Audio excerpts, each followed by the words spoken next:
Hey everyone, this is 8-Bit Flashback, and today we're going to check out a Chinese EverDrive that's designed to work with the Sega Genesis or the MegaDrive. There's not much going on with the cartridge itself, except for on the top there's an SD card slot, and there's also a pause button for the Sega MasterSystem games.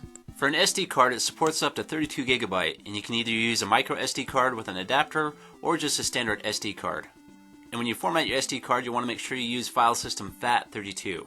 And here's a look at the properties of my memory card. This is a 32 GB micro SD card that's in FAT32 format.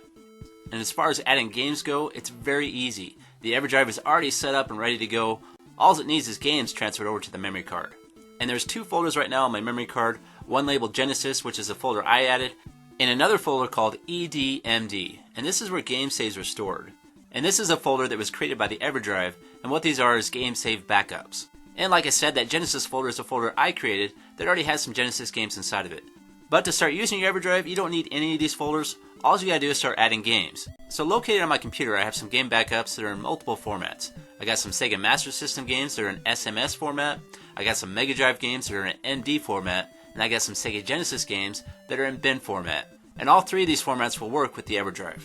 So now I'm going to grab Sonic the Hedgehog 3 as Sega Genesis title and drop that inside the SD card.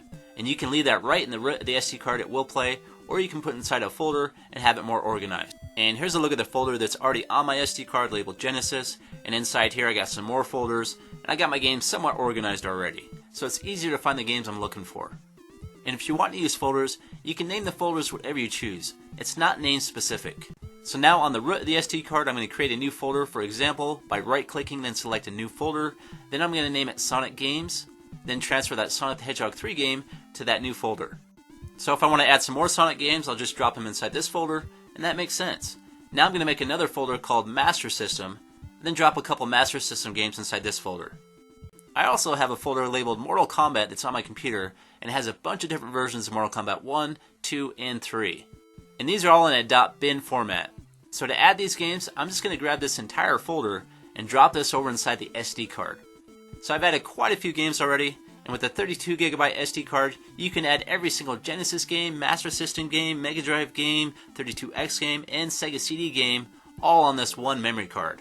Another easy way to organize your games is just to use an alphabetical folder structure. Just make some folders labeled A, B, C, etc. and sort your games that way. And here's a comparison chart between the official EverDrive and the clone EverDrive. And there's not a crazy lot of difference between the two. A couple noticeable differences is that on the clone EverDrive, you're limited to 100,000 writes. So you can change the game up to 100,000 times before it wears out, but hopefully you're not playing games that much. And here's a look at the main menu when you load your EverDrive. This is what pops up. So we'll go down to options, we'll check that out first. There's the hard reset option, and I cannot get this to work. What's supposed to happen is when you reset, it goes back to the EverDrive menu, but when I reset, it just restarts the game. The next option is Gen 3 mode, and you want to turn this on if you're using a Sega Genesis Model 3 or you're using a Sega Genesis clone that's compatible with EverDrive. The next option is SRAM Auto Backup, and what this does is it automatically takes your save files every time you reflash a new game and backs them up. The next option is region free, so if you want to play ROMs from Europe or Japan, you want to leave this on. Now I'm going to head back to the main menu and select Cheats, and this is where we can put our GameGenie codes in. So not only is this an EverDrive cartridge, it also doubles as a GameGenie. So right now the game that I currently have flashed on the EverDrive cartridge is Sonic the Hedgehog 3. So I'm going to punch in the GameGenie code for level select. After entering the code, I'll press start, then press start again to apply the code to the ROM. So now it's going to patch the game with this GameGenie cheat code. But we're not ready to start the game yet. We're going to check out a couple more things. So we're going to head back to the main menu again. Now we're going to go down to Toolbox. And inside here you can access your saved games. Now save games only work for games that had battery saves back in the day, like Sonic the Hedgehog 3 for example, or some of the Phantasy Star games that had those battery saves. But for some games it creates a save game file, even if it didn't originally have a battery save. But these save game files do not seem to work, or at least I can't figure out a way to make them work yet. You can also create a save game file from whatever game is currently loaded on the cartridge. But again, it doesn't seem to work unless those games originally had a battery save. And here's a look at the device info. It shows the operating system, the firmware version, file systems, and a couple other things. Here's SPI speed test. This measures whether it's 60 Hz or 50 Hz and tells you how long it takes to write to the cartridge. And here's an option to update the operating system, but I don't think there's currently a way to update these clones. I think you're stuck with whatever's on here. this clone is not compatible with any of the updates that are available for the official EverDrive. So this message right here would be inaccurate. And I'll be playing this EverDrive cartridge on a Retron 3, and I can confirm it does work really well on the Retron 3, along with the Genesis Model 1 and 2. And I'm sure this is compatible with a few other consoles. Maybe you guys can let me know in the comments if you know of a few other consoles it is compatible with. Alright, now I'm going to go up to Play Game and press Start. And Sonic the Hedgehog 3 should load here with my cheat codes enabled. And there we go, there's the level select.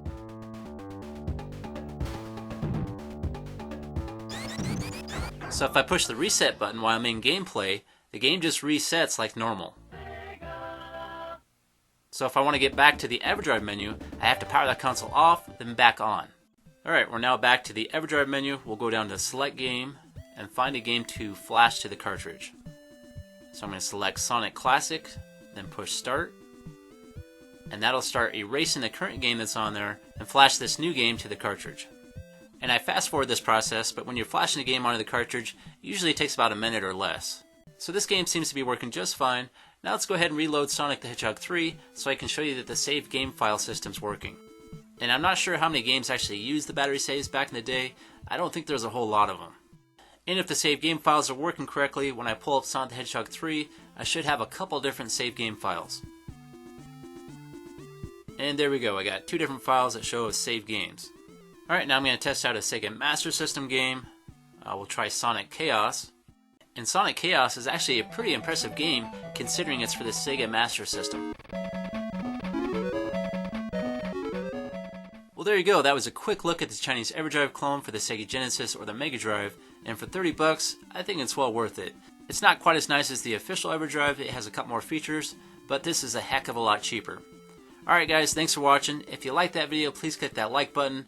If you want to hear more from me, please subscribe. And if you want to see more of my videos, just click any of these links.